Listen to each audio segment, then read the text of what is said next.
जय माँ लक्ष्मी। जेकोसी मासर शुक्ल पक्षर दशमी तिथि रे गुरुवार पड़िले सही तिथि को सुदश व्रत भाव पालन करा जाए। एही वर्ष 2025 जून 5 तारिख ज्येष्ठ मासर शुक्ल पक्षर सुदश व्रत पड़ुछि। आसंतु जानिबा नवविवाहित नारी माने एही व्रत करि परिबे कि नाही। नवविवाहित नारी माने तथा नुआ करी जे माने बाहा हिछंदी से माने एही मासर व्रत को करि परिबे नाही। जेहेतु पंजिकारे नुआ व्रती माने व्रत करिबार उल्लेख नाही तेणु करि परिबे नाही। एबे आसंतु जानिबा सुदश व्रत करिबा द्वारा कौन होइथाए। परिवारर सुदशा अर्थात भल समय कामना करी प्रत्येक ओडियाणी माने सुदश व्रत निश्चय करिथांती।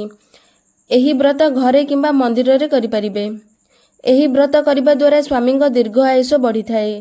परिवार रे सुख समृद्धि सहित धन बढ़िथाए। माँ लक्ष्मींकर आशीर्वाद मिलिथाए। माँ लक्ष्मी पूजा करने समय रे धला नाली रंगर वस्त्र पिंधिबा निहाती आवश्यक।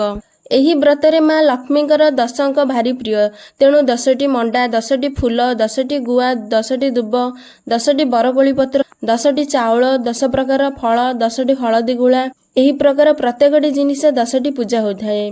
माँकर सुदश व्रत गंठीरे 10टी नाम नहीं व्रत पिंधा जाइथाए।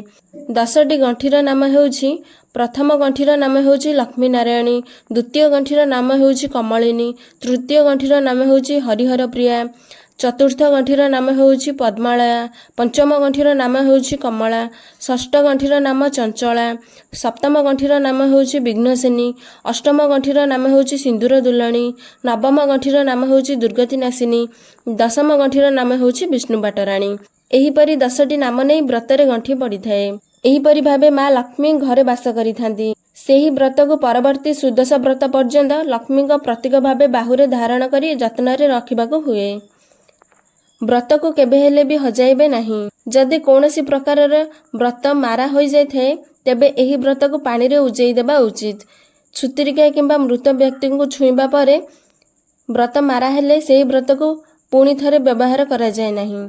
एहाको पानी रे भसाई देबा उचित। ध्यान रखिबे जेपरि व्रत हजिब नहीं किंबा काहाकू व्रत देबे नहीं। ताहाकू व्रत देबा द्वारा माँ लक्ष्मी घर छाड़ी चली जाइथांती एवं जदि व्रत हजि जाए तेबे घरे दरिद्रता आसीथाए। एही व्रत कहानी रे उल्लेख अछि जे एकदा व्रत हजाइथिबा विधवा ब्राह्मणी को दुख दूर करिबा पई नळ राजा सत्यबद्ध होई निज राणीଙ୍କ ठाରୁ व्रत आनी ब्राह्मणी को देइथिले। व्रतटी लक्ष्मी प्रतीक होइथिबारु व्रत दान कले लक्ष्मी छड़ा हेबार कथित थिबारु राणी अत्यंत कुंठार सह व्रतटी को देइथिले।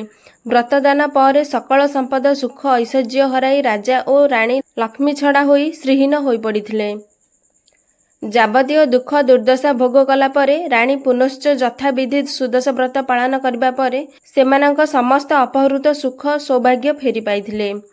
तेणु आपण ध्यान रखिबे कौनसी मुहूर्त रे काहाक मध्य व्रत जेपरि न देबे।